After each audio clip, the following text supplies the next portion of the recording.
Are video games just entertainment, or are they rewiring how we connect with each other? Today, video games are more than mere amusement, they are a medium reshaping our relationships, identities, and cultural norms.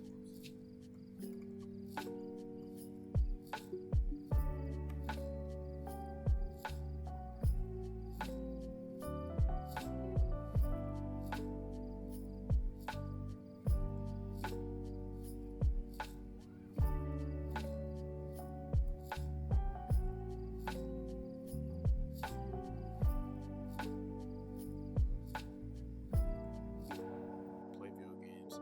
As a gamer myself, usually we care about the direction of our gaming setups, vibrant colors, just having the game ready for us to play when we get home.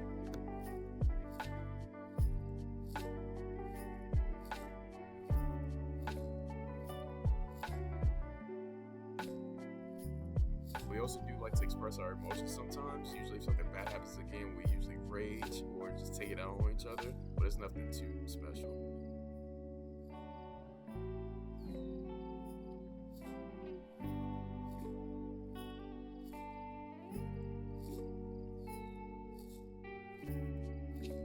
Marshall McLuhan of Fantasy said, "The medium is the message. Video games are not just passive vessels for storytelling or active vehicles for skill building, but complex ecologies within which identities are formed, social norms are negotiated, and relationships unfold."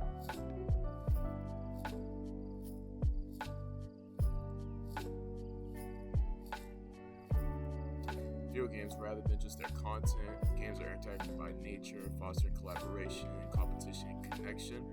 Their design effects of how people relate to one another, whether they're strangers online or loved ones in the same room.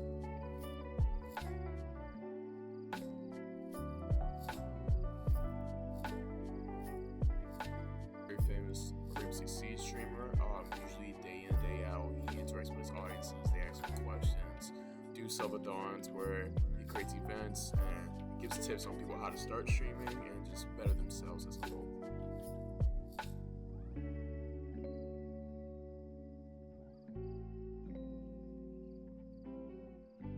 Representation of people's perspectives. You got perspectives such as video games help me connect to others with similar interests.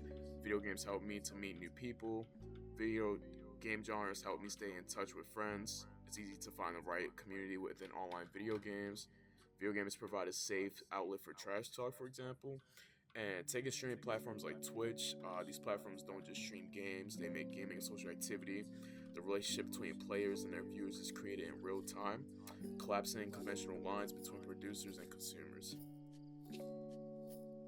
And research from Pew highlights that 55% of teens who play video games online make new friends through gaming, but the relationships aren't limited to casual friendships.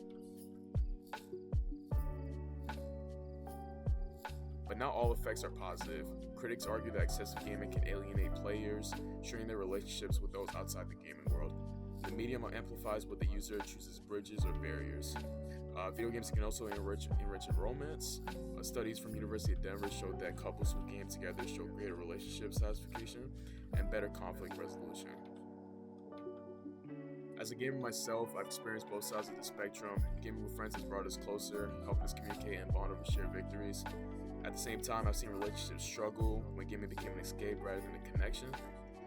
In my own family, video games have become a language way to share time and create memories, but they also require boundaries like any other medium. Video games are neither inherently good nor bad for relationships. The influence of video games depends on how they are used. As gaming culture continues to evolve, so too do our relationships to each other.